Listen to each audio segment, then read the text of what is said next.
But the reality, of course, is that what I didn't know then, which I know now, is that 96% of the US population will outlive their savings.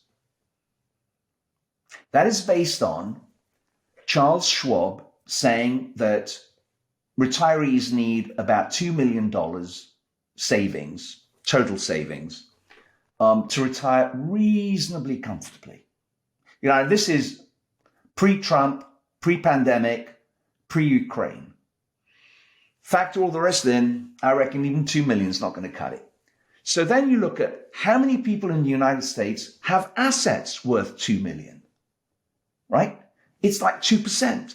So to be conservative, I add another 2% and I work out, take 4% away from 100, 96% of the population. Let's be even more conservative, 90%. 9 out of 10 retirees will outlive their savings. So longevity has destroyed the pension equation.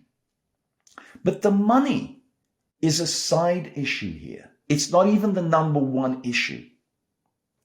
The two main issues are, right? I mean, I think I'm jumping the gun here, but I did a survey of 21,000 people, aged 55 to 75. 55 to 75, 21,000 people. 21,000 people in North America, the UK, Australia, New Zealand, the English-speaking world. And I asked them 9 questions. And one of the pivotal questions was, what is your single biggest challenge in retirement? Now, in parenthesis, this was done right in the middle of the pandemic, right? I'm just putting it out there because the answers are going to show you that. 50% said health issues is their single biggest challenge. Yes, that took me aback. Whoa. 50%. 50%. So people are worrying about their health, right? The pandemic didn't help, obviously. So it might have even contributed to how high that is. The second one was 35% outliving their savings.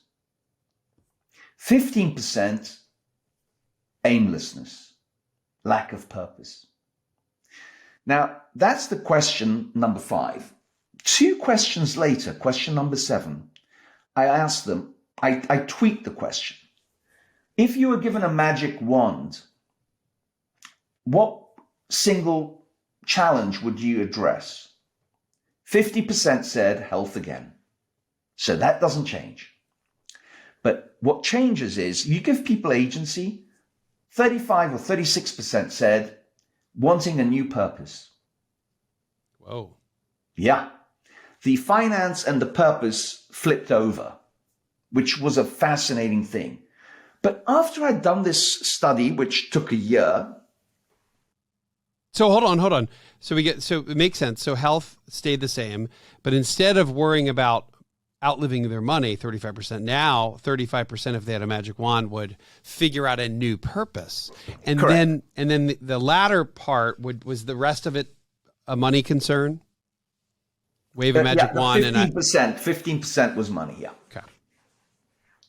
So it's interesting when you give people agency, you know, money is not the most important factor.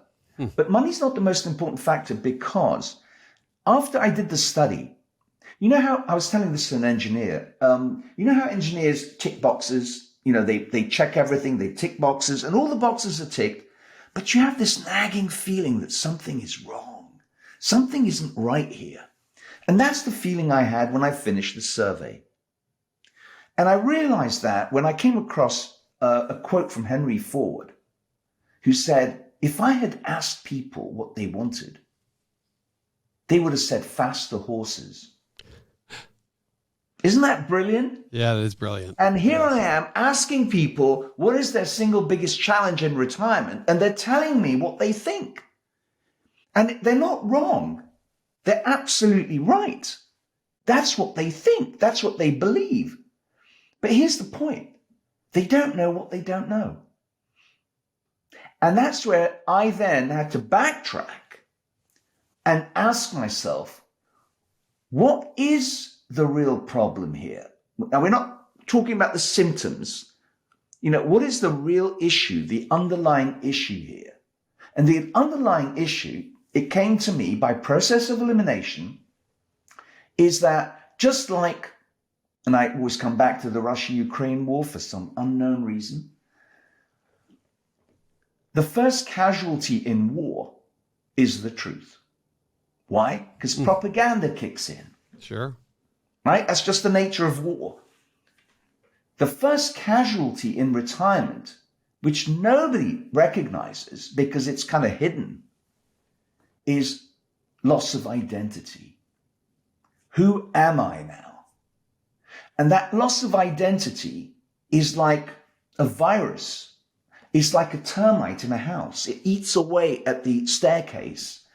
And you don't know. You go up and down that staircase every day. Nothing's wrong. And then suddenly, boom, it caves in.